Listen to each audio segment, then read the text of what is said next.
your ears. And for the first one, Will, let's go to Chicago. What do you got to say about the Bears? I love that the city of Chicago is excited right now. They have a lot to be excited about. Yeah, I'm saying the Bears are not going to make the playoffs. They're not going to win the division this year, even though they're number one. Very opportunistic defensively. They're still bottom 10 across the board on defense. It could come down to the final weekend of the season against the Lions to make the playoffs. So, Dan, a lot of people, friends, family, and my wife are mad at me because I keep saying this.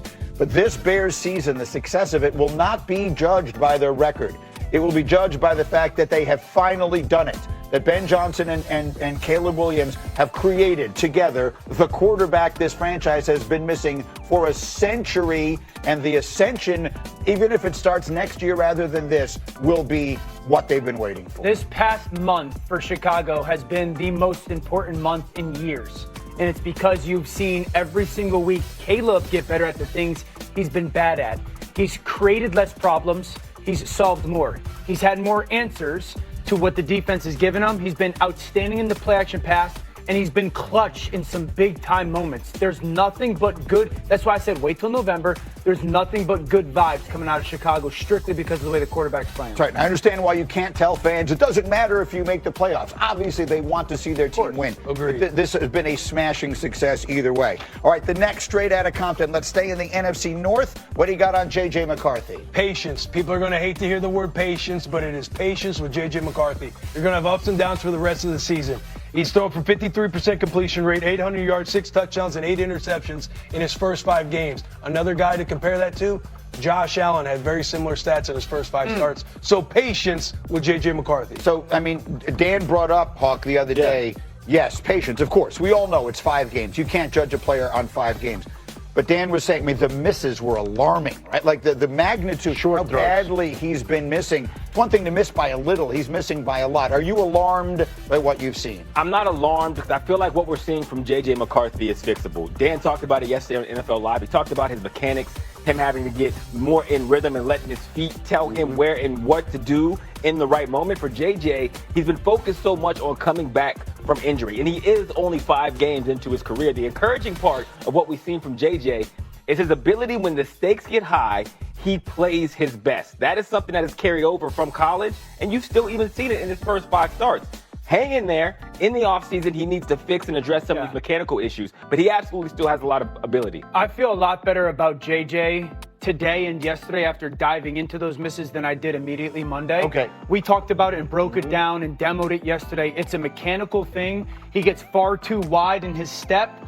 He flies open with his left shoulder. His shoulders are constantly flat rather than him having some kind of a tilt. And so that's real. Accuracy starts from the ground up. And right now he's poor from the ground up. And I think both injuries are to his right leg. I think that's attached to not being able to work at it. That is something that's absolutely fixable. And the Josh Allen comp is interesting because JJ is linear right now as a thrower. So was Josh. Instead of being rotational, Josh has become rotational. That's what I've seen too. Yeah, that's what he was. He was just telling me that. That's crazy because you were just always kind of put saying almost the same exact thing. That's wild. Oh, let's get to the I stole last it one. from him. Will, Hips. God. the biggest game, look, there's so much attention being given to the Cowboys and Eagles because they're the Cowboys and the Eagles. But the biggest game this weekend is Chiefs-Colts in so many ways, and what do you expect to happen? Not only the biggest game this weekend, an American celebration is going to happen. Rome is falling in Kansas City. The dynasty is over. The Chiefs are going to miss the playoffs for the first time since 2014. Oh, boy. The Colts are going to blow them out on Sunday. Blow him out. Okay, Blow him that out. might be a little. That might be. No, no, outrageous. stand on it. They're going to beat their. Stand on it. Shefty. Stand on it. They're going to blow them out. This is going to be a double-digit win. Danny Jones is going to hang 40 on these boys. This is it. So we have been saying since the beginning of the year, the Colts are a great story. Colts are a great story. But if Daniel Jones, when he meets up with Patrick in the playoffs, is he going to be ready for that? Well, guess what? It's Patrick, who we're asking some questions about right now, week 12, that absolutely has to win this game. You look at every single metric, playoff number. The Chiefs have to win this game if they're going to make the playoffs. And who is the one guy that did beat him in the postseason? Who's the one guy that has had some success? Lou Anarumo, when he was the Bengals defensive coordinator. Oh. He's now in Indianapolis. He's now working for the Colts. They're coming off a bye. He's got extra time to get ready for Mahomes and the Chiefs. Again, Mahomes and the Chiefs have gotten the best of Lou Anarumo at times, but there aren't many defensive coordinators who have done a better job of slowing down that quarterback and that offense than the Colts defensive coordinator. Yeah, I don't think Kansas City defensively can stop Tyler Warren. And I would just caution everybody, giving Egbuka the Offensive Rookie of the Year award immediately. He's been outstanding. Ted McMillan would like to have a word, too, Yeah, by the true. way. They can't cover Warren. I think the way that the Indianapolis Colts use him is outstanding.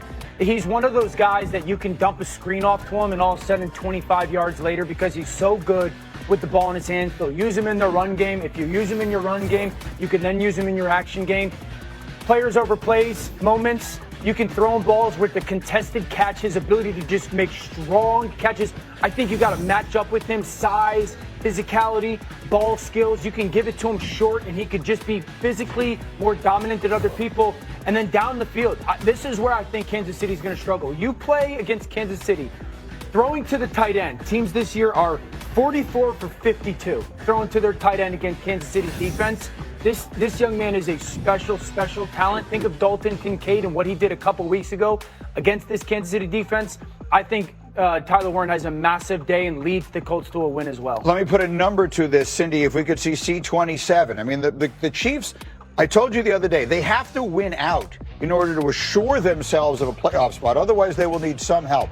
If they lose this game on Sunday, their chances of making the playoffs drop to 36%. That's the playoffs.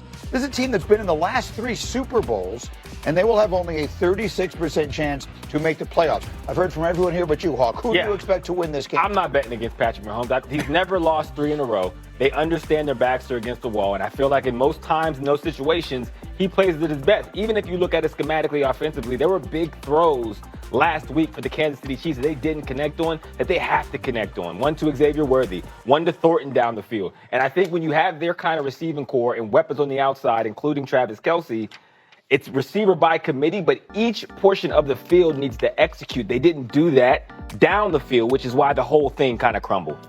This is where everybody's going to be. Next week, it's going to be I'm not betting against Patrick Mahomes because he's never went 0-4 in his career. Like sports books, everybody still got Chiefs favored to win the Super Bowl and everything. Right. Like it.